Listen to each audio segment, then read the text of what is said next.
Ito merong pinutol dito na puno na ang daming nakakabag na monstera. Ayan mga pinutol na yan. Kasi we will get only the ugat. Ito yung ugat niya. Yan. So, puputulin namin siya para itanim ulit. Ang mahalaga kasi may ugat para mabuhay siya eh.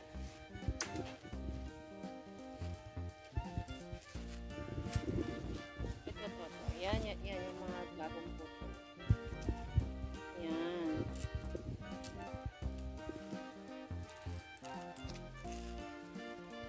Yan siya.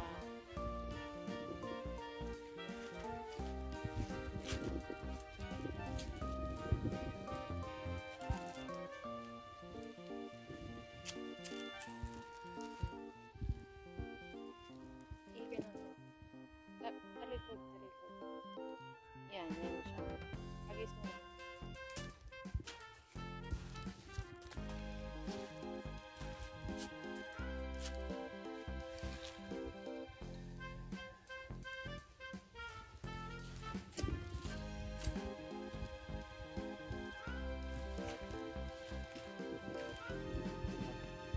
So, ayan.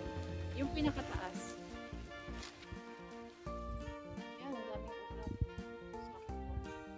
Tuloy namin ito pa uwi. Tanim namin. Marami-rami din to. Sinong gusto? May ugat naman ito. Mabubuhay ito. Ito siya.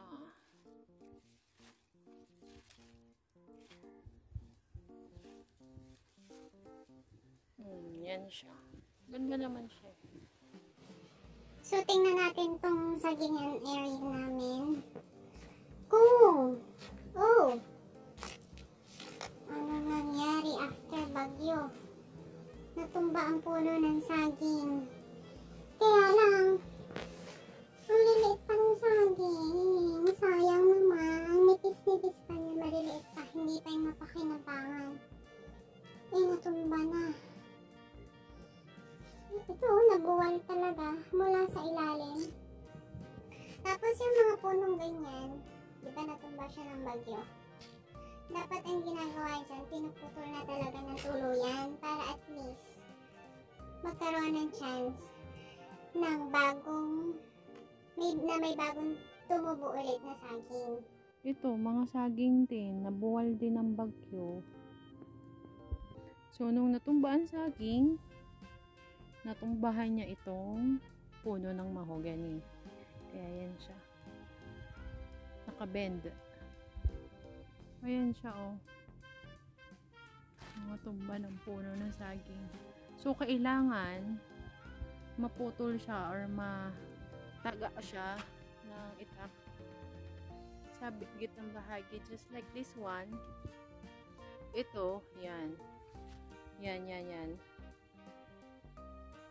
Naputol siya, pinutol siya pala. So, meron panibagong tumubo ulit sa kanya.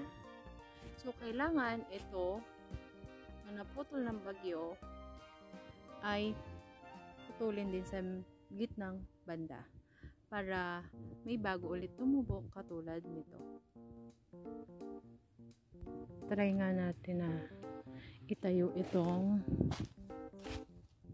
mahogany.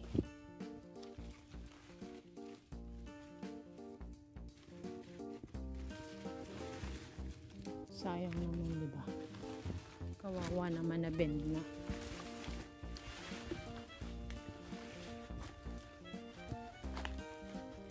Mataas na pala siya. Na-bend lang siya. Yung support, yung pinakababa kasi ay ako, ang bigat naman. Kawawa naman. Kailangan maitulak ng may nakita kami dito na bunga ng saging. Naipit na siya kasi natumba yung mga puno. So, we will try to get this. Mukha namang medyo malaki-laki ng konti compared dun sa una kong nakita kanina. Tingnan natin. So, ito, kung makikita nyo, yan. Mataas, diba? Naputol siya because of the typhoon. So, anong gagawin natin? Puputulin natin siya dito sa medyo gitna para mabigyan ng chance na makasulo ulit ang panibagong saging para makalabas yung panibagong suloy and eventually bumunga. So, yan, puputulin na siya ng aming katiwala dito.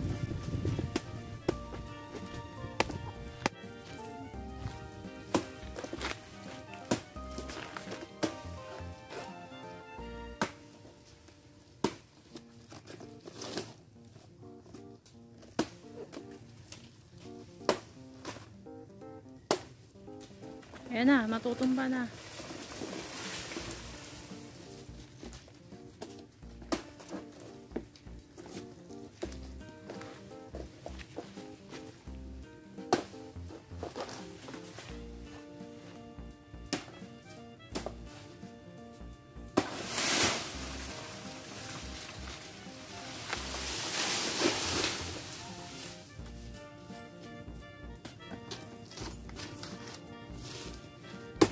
Aakyat tayo.